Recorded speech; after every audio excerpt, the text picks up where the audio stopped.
Let's check this out.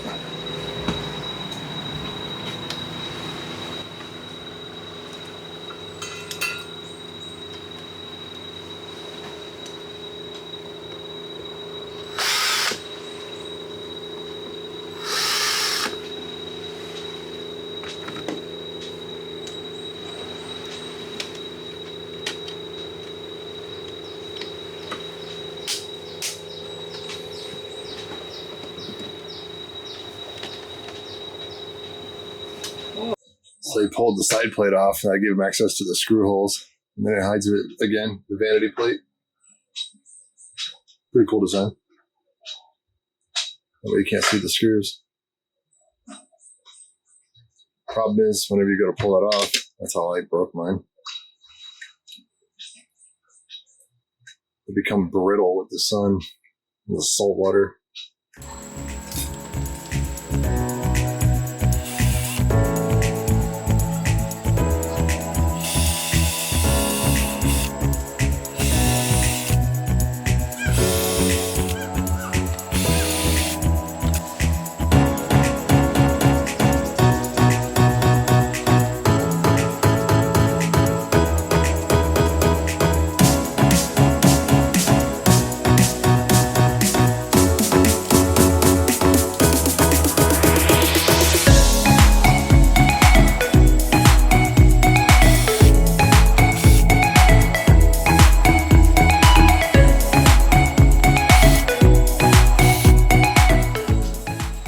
So both gauges are exactly the same, but they have a lot to display. They're like the new tri-datas, but they're way more than tri. They're like 30. I don't know.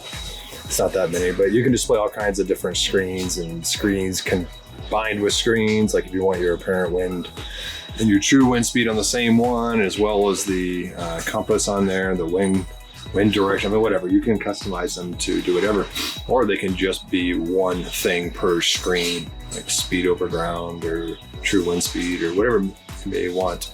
You can also change the background too to dark or white, depending on if you're night or dark, night or day. And it's the same thing with the autopilot too on the back, for the back screen. That's actually not on. I don't know what that reflection is, but it makes it look like it's on.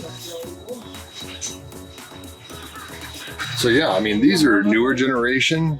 This is older. This is probably 8 years old, but it works good. I mean, I guess if one thing, if you're gonna pick, like I was gonna pick Fawerno, but Raymarine was already on the boat. I used to be a FLIR dealer, and Raymarine, or FLIR owns Raymarine, so their products are good. FLIR is, and I would imagine Raymarine is too. I read online that they have some really bad customer service, but who knows? I mean, FLIR's a pretty big US company, so I don't know. Usually people only complain whenever something's bad, don't compliment when it's good. But either way, I give Raymarine props for this one. I mean, they have an 8-year-old device here that's still relevant. I mean, even the guy installing this, that's why if you're ever in Thailand and you want to know who to get electronics to, let me know. Because this guy was like, keep it. Don't upgrade to the Axiom or anything, because it's still relevant, it's still good, it still works great. Might as well keep it. You know, just wait. You can get the Axiom 3 or 2 or whatever, a year or two from now, if this one ever fails, at a much lower price, and then you'll be, you know, really up to date. Yeah, you won't be state of the art, but you'll be really up to date. But yeah, we upgraded the gauges. The autopilot one was important to me. I didn't really actually need it, but he happened to have one. I don't know if that's a brand new one or a used one. This guy deals in a lot of secondhand stuff. So like this one is secondhand and this one is not, but you can't tell. And they both look brand new. So he does good. He does good. I like this guy a lot. Once again, if you're ever in Thailand, just let me know. And if you want this contact, I'll shoot it over to you.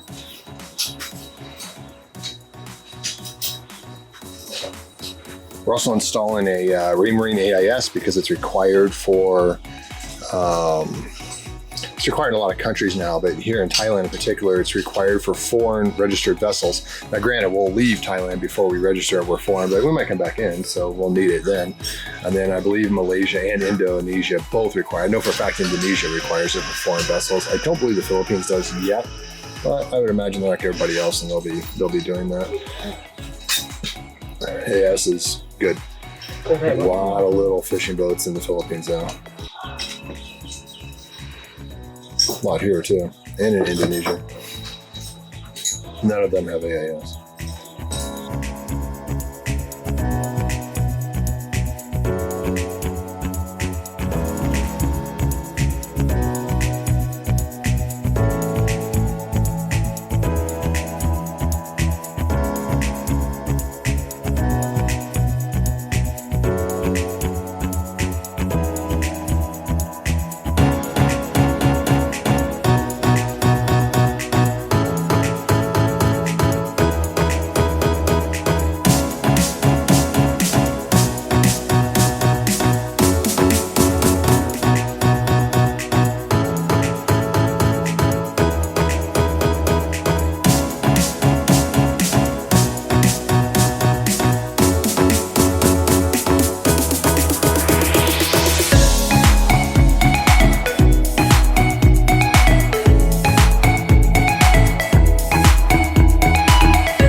So everything's back in there now, it looks like. And connected up. It looks like the new ones use straight up, it might be in MEA 2000, I'm not sure. So I'm not sure how they're doing the conversion here. Maybe it's 183, I'm not really sure 100%. I know the connector on the old one was like this, which is a CTOC connector. And maybe Raymarine got away from CTOC. I'm not really 100% sure, but that's MEA 183, I believe. And then you got, there's the backbone to the network. I'll tuck those back up in there somewhere. But yeah, let's see if they get it all hooked back up. Let's take a look outside.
What happened?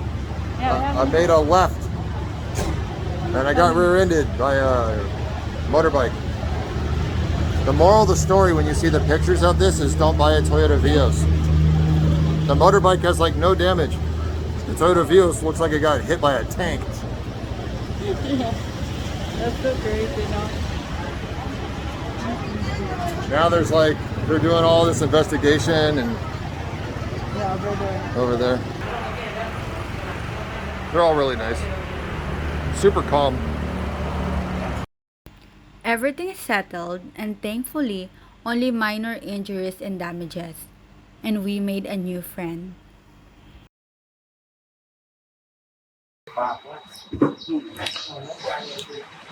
So we got super lucky whenever we first got here because of our friend Yen. He met a really good contact here that was a mechanic.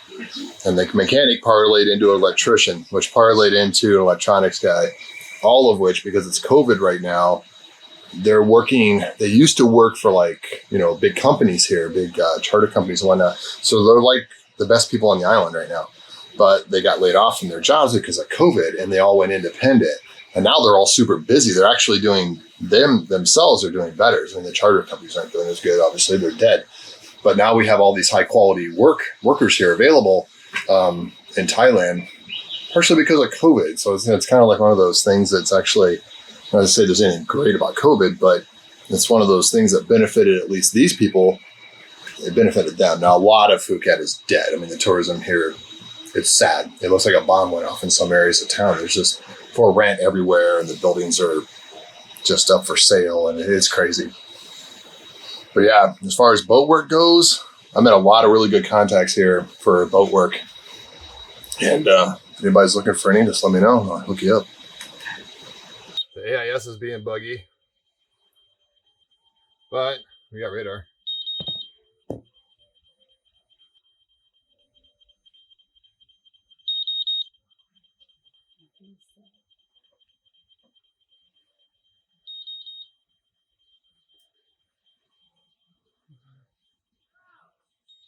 There it is, right there. Making progress. Yeah, it's complete. Next, we're putting up a giant solar system, which is like my big project. 2.5 kW on the rear. No, I'm sorry, 3 kW on the rear.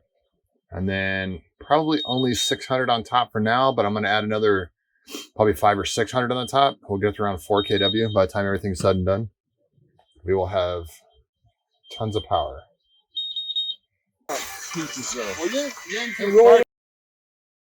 Up on the beach for some reason. I don't know why. He likes parking up here. He loves it. He's like, look at me. I can park way up here. Till the side drops, and then he has all his friends come down, brick it. Put that one underneath there too. You're gonna need it for the start. Dude, put that up underneath there. That's for the start.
Okay, come on. Let's go. You guys got it.